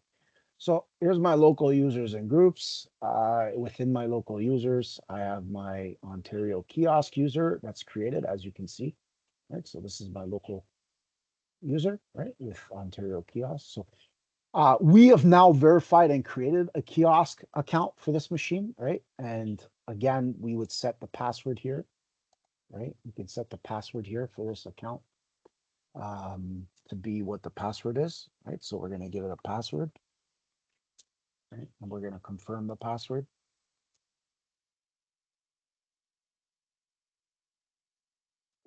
Right? Password's been set. So I want, again, I want to, you know, remember this, right? And give it, you know, whatever properties I need, right? And whatever paths I need for it to load. So if I am creating a user profile or home folder or whatever connection I want to connect to, in that case, I can add that to that in here. We can also, you know, we also created this Ontario kiosk person, right? So the password is never going to expire and the user cannot change the password. So we have to ensure that this is also a service account. So we can't, the user cannot change the password. Admins can. So this would have to be a administrator too, and not just a user. So I'm gonna do run, and I'm gonna do control user passwords too. Um, so I want to be able to, you know what, let's just, again, you can make this an administrator if you want, it's up to you. I don't care. I'm just gonna, this is just a test. I don't really care. I have my administrators here in case. I can always log into these accounts and make changes as needed. This is just a public, so we're not gonna make them administrators. Okay, so that's done. User cannot change the password. Yes, so we're gonna apply that and we're gonna hit OK. Okay. All right, so we're gonna hit OK. This is still cloning, and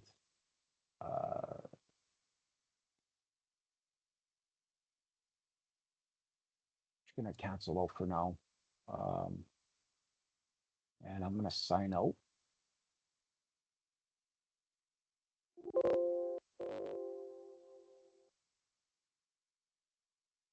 I cancel a clone. I'll create another clone. Create another video for Windows 11. Um, I don't want to run into too many issues here. Okay, so I am now able to close this, and I'm going to sign out, and sign in with my kiosk user.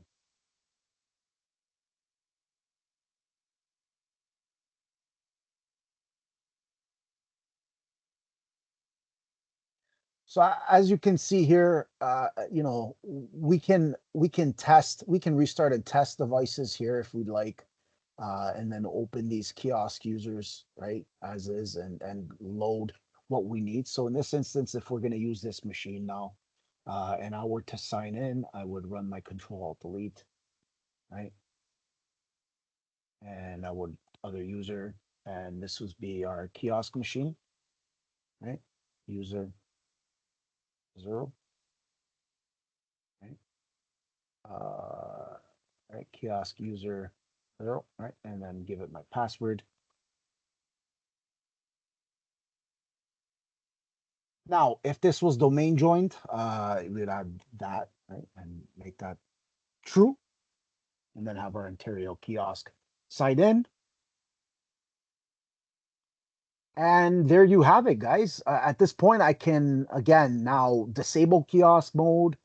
You know, I can deactivate the mode and then sign in. So this is going to create my account, right, for me, and I can go ahead and you know, activate and close and uh, delete and you know, select the different kiosks that I want and change the site if I need to, and change the options and remove the options, right? So um, when we look at the different methods to configure, again, we talked about that as well too, but we also talk about is it recommended for public use? Yeah, we're if for public use, you know, these are some questions that, you know, we want to talk about here, right?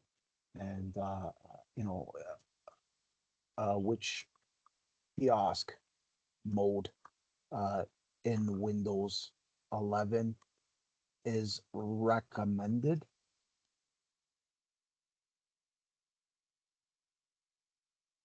for public use, right? I go with the, I would say the single app kiosk.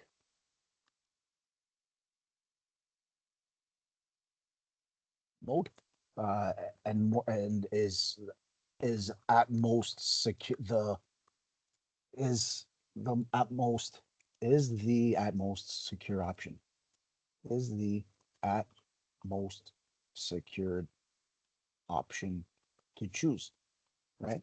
And we did speak about the two differences here, right? It lets a restricted user account or service account that won't let anybody in the outside world access that desktop, right? So understand how that works.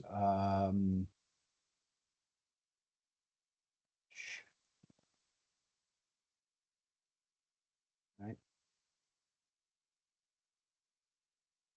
And we talk about the this chart here. So know that chart. And then again, how can we activate it? How can this kiosk mode be activated and deactivated or disabled in Windows 11? Right. And if I go back here, so how can uh, these are some good questions for you guys to know too as well. Be activated, aided, or disabled in Windows 11, right, or 10. This is, Control plus Alt plus Delete, right, which is a good um, shortcut key.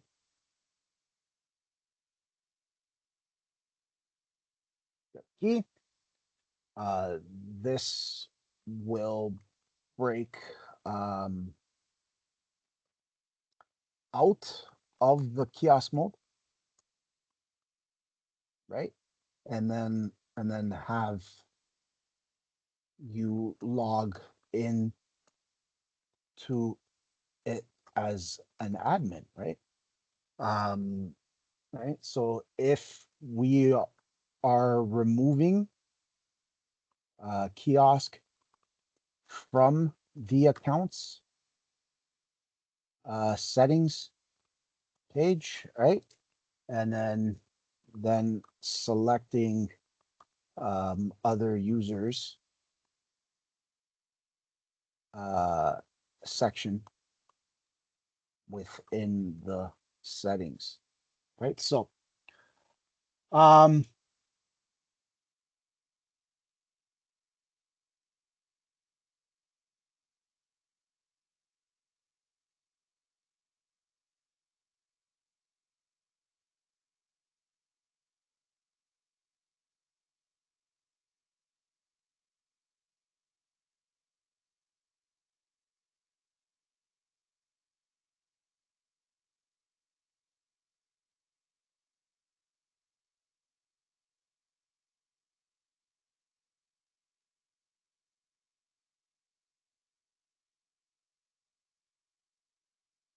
select other users, right?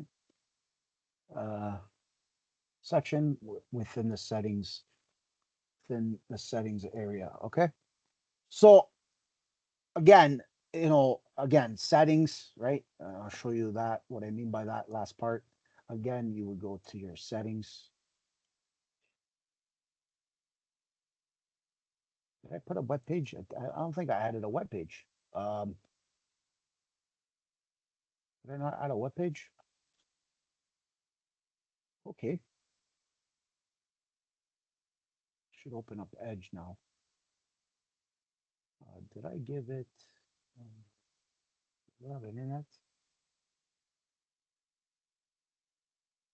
Should have internet. Okay. Do this. Sign out.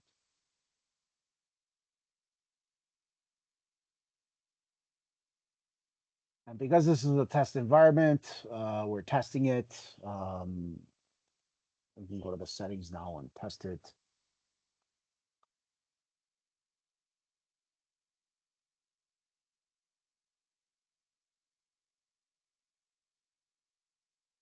Check.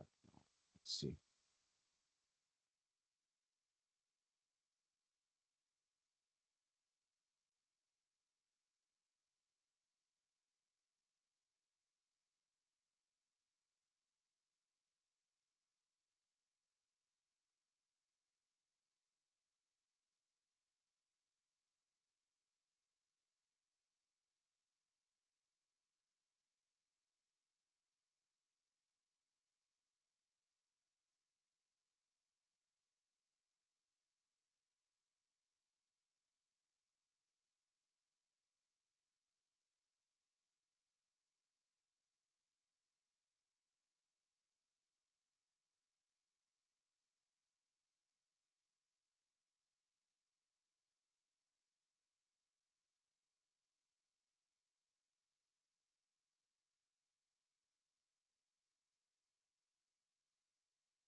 So as you could see, the machine then I'll reach the page. It may have the website that I put in or the option that I put in for that. I'd have to sign in as an administrator. So let's go back and I'll just sign in as my other user. I'll change the password there. There's no issues here. Um, I may have changed it, but that's okay for now. So we will do the control delete. We will switch user and we will hit a control delete again and we'll go to other users and we'll do this. Right. So we'll give it this admin and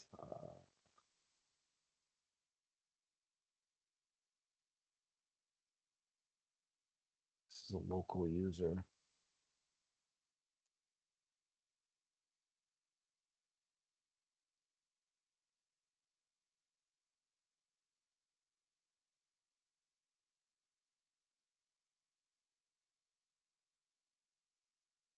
Okay. So again, if I were to go to the settings here, let's review this again. Accounts, other users, um, uh, other users. I want to set up the kiosk here, and this would be a public browser. It's not an interactive display. So I will set up the settings here. Um, change kiosk app. And this is going to be uh, Microsoft Edge next. And I want it to be a public browser. And oh, the URL. So this URL, my apologies. I can put my website here. That was my fault. My apologies there. So this is going to be an interactive page. So I'm going to give it Microsoft.com, right? And then click next. Right. So I'm now able to do that. So again, I saved that. So I got to give it the page that I want or IIS, whatever you want to use for that. And I'm going to click out of here and I'm going to click out of this part two. I'm going to sign out. And now I can sign back in with my kiosk user.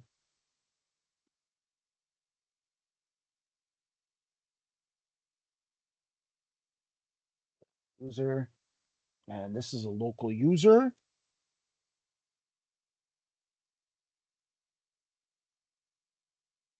Okay. So that'll be my local user. And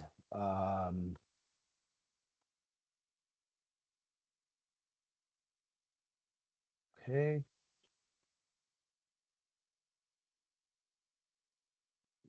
And I'm going to sign in.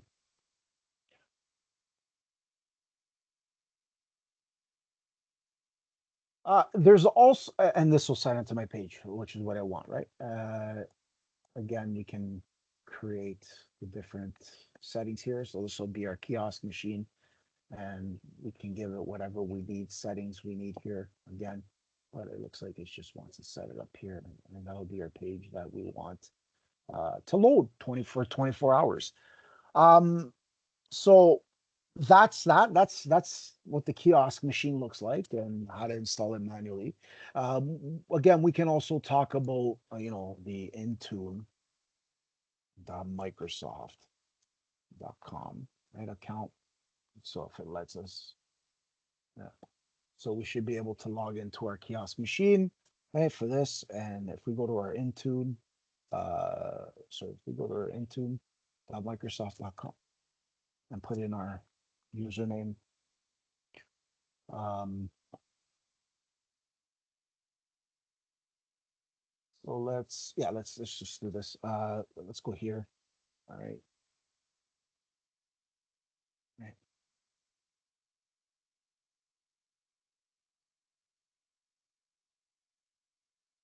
right, then hit next, right, and then put my password in.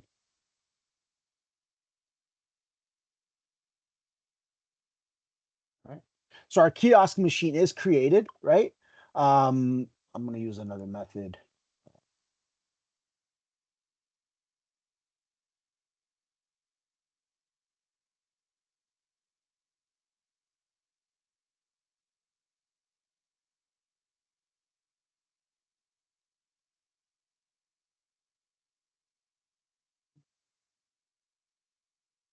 Now logged in, right? As you can see, this opens up an in private browser. Uh, so, for example, if I were to go to my devices, right, and I go to my Windows devices, I can create a configuration profile. So within here, and that's the local way. Now, I've already created a configuration profile here for kiosk devices, right? And I'm now going to, again, assign them to the devices that I want, right? But I'm not going to do that now.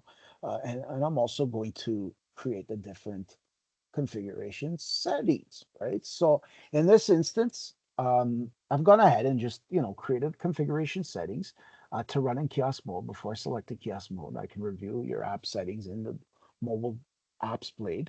And then the apps I want to run in kiosk mode should be assigned to a Windows device. So now I'm going to click on that. And I'm going to add this to our documentation here as a good read, right? And I'm going to paste that there. Um, this is my user, kiosk user. You call it whatever you want.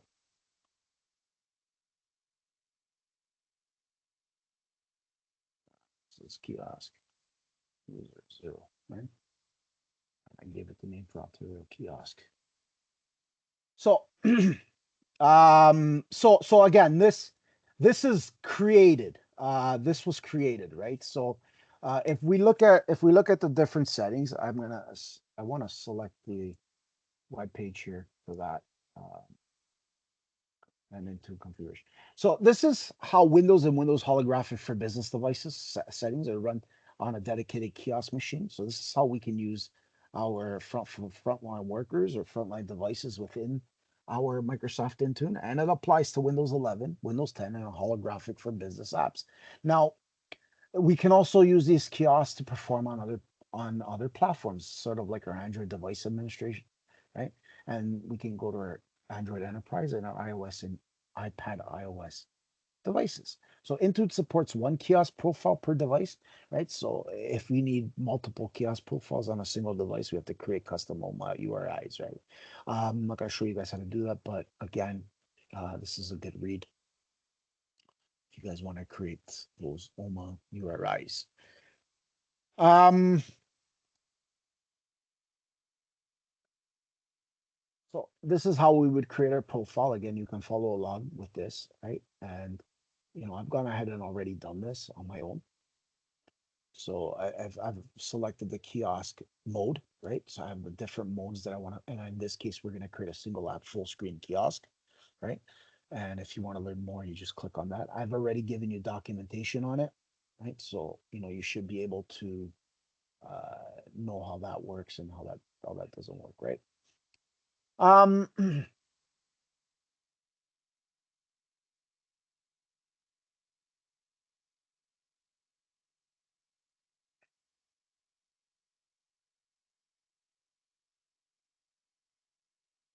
so again, my user is that. I created that, and I will be using Edge as my app, my kiosk app. Kiosk app.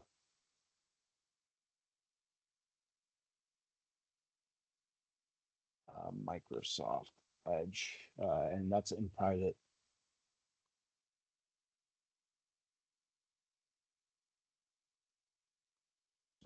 browser. Okay. So our user login type, we have these four options. We can use a local user account. We can use an auto logon, which is meant for, or we can use an Entra ID. So in this case, we can auto log on for you, so in kiosks, so you don't have to. So we'll use the auto log on for that.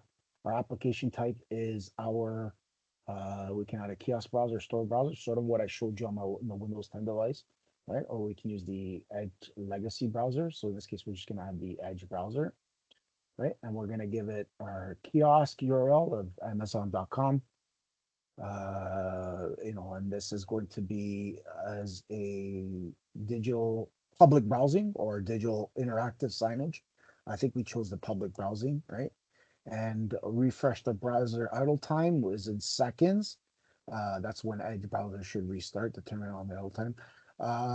We can give it the idle time in minutes, right? So every minute it would idle, um, right? Or we can change the idle time. We have up to 140 minutes, right? So if we did divide that by 60, um, it could be 20 plus minutes, 25, 30 minutes, something like that, 20 minutes. I'm not too sure off the top of my head. I would have to use a calculator for that, but that's that works. We can specify the maintenance window for the app restarts. I think we set it up to 24. I'm not going to configure it here locally on this machine because I've already done that, but we can require those restart windows, right? I showed you how to do that manually, and then I'm going to review and create, right? And then save, right? And again, I can create a group and assign this machine to that group based on my devices that I have here, right? So you guys understand that?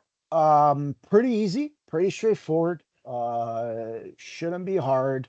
Um, you're more than welcome to try it out on your end. Let me know how it goes. And again, if you need to add session, this will close the history browser list and stuff and restart the Windows Microsoft Edge page for you. Okay. Thank you very much. And again, um,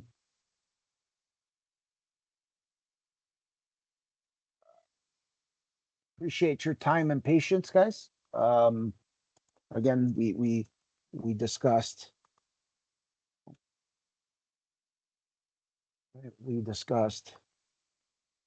the configuration profile,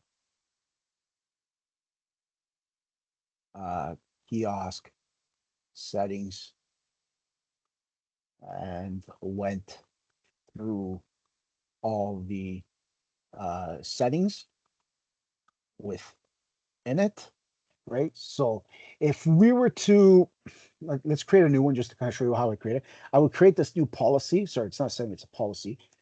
This is for Windows 10 or later, and this is going to be a template, right? Template for that, and then we just click on kiosk, right? So that's our kiosk template. So this is actually a Windows 10 or later template, right? Called kiosk, right? And that's where we went ahead and made those changes here. I just did a few here for now. It's not a big deal.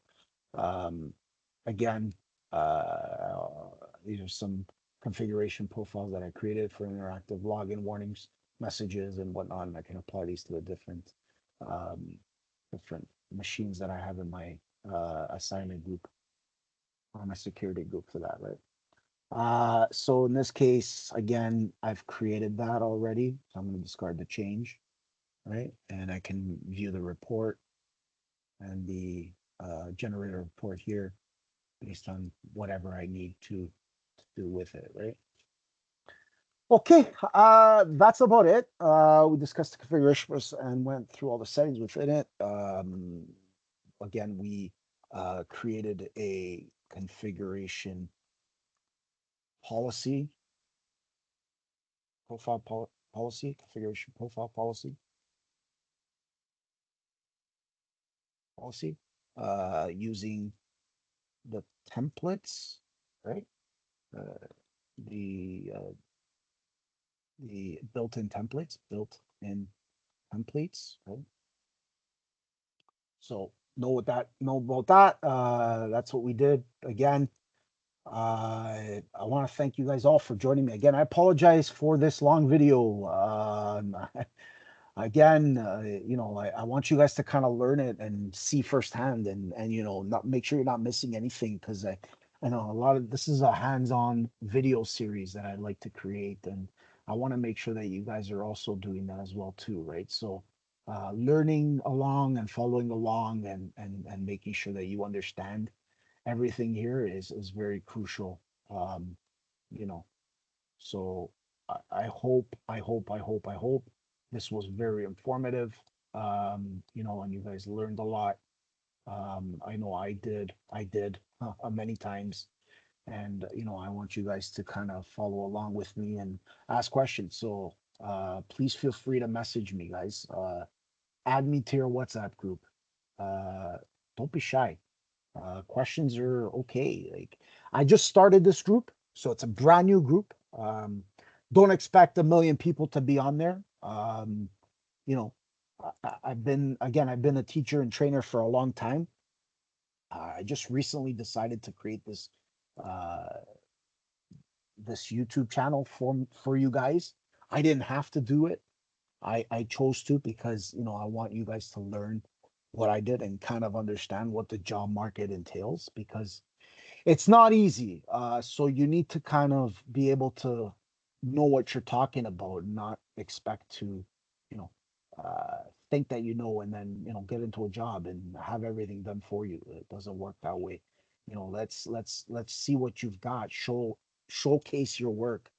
Get online, showcase your work, please. I really would appreciate it. Or send me a side message if you have to, right? Showcasing your work. Um, you know, uh, Again, thank you very much, guys. I really, really appreciate it. And I hope you guys all have a great uh, week. And thanks again for joining.